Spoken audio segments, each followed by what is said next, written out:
आज मेरी छोटी सी कहानी का शीर्षक है मेरी बालकनी। और ये वही दौर है जब मैंने कुछ समय के लिए अपनी जॉब छोड़ दी थी। और उस समय एक और बड़ी इंटरेस्टिंग बात मेरे साथ चल रही थी। मेरे घर वाले मेरे लिए रिश्ते ढूंढ रहे थे। तो आओ चलो देखते हैं क्या कहती है मेरी बालकनी। आज मेरी बालकनी ने मुझसे बातें की। हाँ, सुनकर थोड़ा अटपटा लगेगा, पर आज मेरी बालकनी ने मुझसे बातें की। सबसे पहले तो उसने शिकायत की जी भर के। बोली, आ गई तुम। कहाँ थी 1.5 सालों से? रोज तुम्हारा इंतजार करती थी, रोज तुम्हारी आवाज सुनती थी, सोचती थी कि शायद आज आओगी मुझसे मिलने। पर तुम्हारा इंतजार तो शायद कभी ना खत्म होने वाला इंतजार था। पर वो कहते हैं ना कि सब्र का फल मीठा होता है। सच ही कहते हैं। देखो, आ गई ना आज तुम मुझसे मिलने। इस पर मैंने हंस दिया और बोला, हाँ, आ गई मैं आज तुमसे मिलने। तो फिर बोली, अच्छा चलो, छोड़ो ये सब शिकायतें। तुम्हें पता है, यहाँ रोज एक कबूतर का जोड़ा आता है। मैं थोड़ी पुरानी हो गई हूं, तो मुझ में बहुत सारी दरारें पड़ गई हैं और उनमें अक्सर पानी भर जाया करता है। उसी पानी को पीने बहुत सारे पक्षी दिन भर मेरे पास आया करते हैं और मानो उनसे मेरी गहरी दोस्ती हो गई है। और तुम्हें एक बात बताऊं, सबसे अच्छी दोस्त कौन है मेरी? तुम्हारी मम्मी। हाँ, सही सुना तुमने, तुम्हारी मम्मी। वो घंटों बिताती है मेरे साथ। कभी कपड़े धोती हैं तो कभी चावल साफ करती हैं, कभी रंग बिरंगे कपड़े सुखाते हुए गुनगुनाती रहती हैं, कभी अपने बाल सुखाती हैं। वो तो मेरी पक्की दोस्त बन गई हैं। और हाँ, कपड़ों से याद आया कि मेरी दोस्ती तो तुम्हारे कपड़ों से भी है। तुम्हारा वो पीले रंग का सूट है ना, वो बड़ा जचता है मुझे।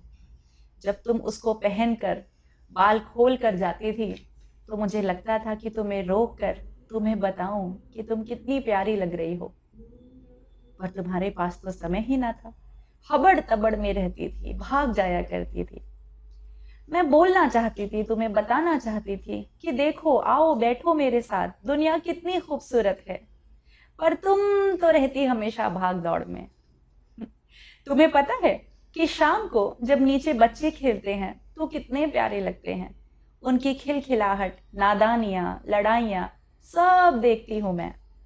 सामने जो चाय वाला खोखा है, वहां दिन भर रिक्शा वाले चाय पिया करते हैं, मानो कि जैसे वो चाय ही उनका पेट भरने को काफी हो। सामने नीम का पेड़ देख रही हो? छोटा सा था कभी, अब देखो कितना बड़ा हो गया है। और अब तो मुझे चिढ़ाने भी लगा है कि एक दिन मुझसे आगे निकल जाएगा, मुझसे ऊंचा हो जाएगा। अच्छा सुनो, मैं तुम्हें गुनगुनाते हुए भी सुनती थी। अच्छा गाती हो तुम, सुनाओ ना मुझे भी एक गाना। इस पर मैंने अपनी बालकनी को जी भर के 2-4 गाने सुनाए। और हर गाने के बाद वो बोली, एक और, एक और। मानो कि जैसे उसे भरोसा ही नहीं है कि मैं कल फिर आऊंगी उससे मिलने और आज ही वो सारे गाने सुन लेना चाहती है। इतने पर दिन ढलने लगा। सारे पक्षी झुंड बनाकर अपने घर लौटने लगे और वो सबको बाय बोलते हुए कहने लगी, जाओ जाओ, कल फिर मिलेंगे। फिर धीरे धीरे सूरज की रोशनी जाने पर लोगों ने लाइटें जलाना शुरू कर दी और आज तो नीचे मंगल बाजार भी लगा है। मैंने और मेरी बालकनी ने तारों के जाल में बुनी हुई संकरी गली को खूब दूर तक निहारा। सामने एक मिठाई की दुकान पर हरी लाल टिमटिमाती हुई लाइटों को देखते रहे, मानो उन्होंने हमें सम्मोहित कर लिया हो। इस पर मेरी बालकनी ने चुप्पी तोड़ते हुए बोला, आजकल थोड़ी खोई खोई सी रहती हो, क्या बात है, बताओ मुझे। इस पर मैंने बोला कि मेरे घर पर मेरी शादी की बात चल रही है और आजकल बहुत सारे लड़कों से मिलना होता है, पर कोई मेरे मन को भा ही नहीं रहा। मुझे बहुत डर लग रहा है। इस पर मेरी बालकनी बोली, देखो सामने वाली बालकनी में, तुम्हें वहां एक शादीशुदा जोड़ा दिख रहा होगा। मैंने कहा, हाँ। ये दोनों रोज शाम को घंटों बालकनी में बैठते हैं। कभी एक दूसरे के साथ जोर जोर से ठहाके लगाते हैं, तो कभी चाय पीते हैं, और कभी बस यूं ही एक दूसरे का हाथ पकड़ के घंटों चुपचाप रहते हैं। कभी सुंदर से तैयार होकर बाहर जाते हुए बालकनी की लाइट बंद करने आते हैं, तो एक दूसरे को गले लगाकर तारीफ करते हैं। और कभी कभी एक दूसरे से नाराज भी नजर आते हैं।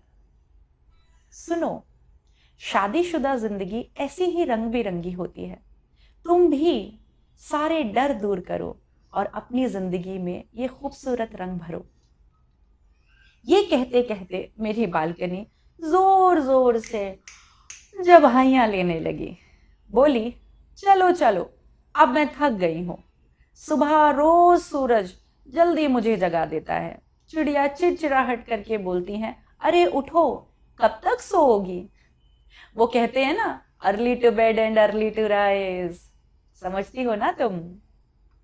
अच्छा सुनो, कल फिर आओगी ना, मैं इंतजार करूंगी। मैंने कहा हाँ, और मेरे हाँ करने से पहले ही मेरी बालकनी गहरी नींद में जोर जोर के खर्राटे लगा के सो चुकी थी।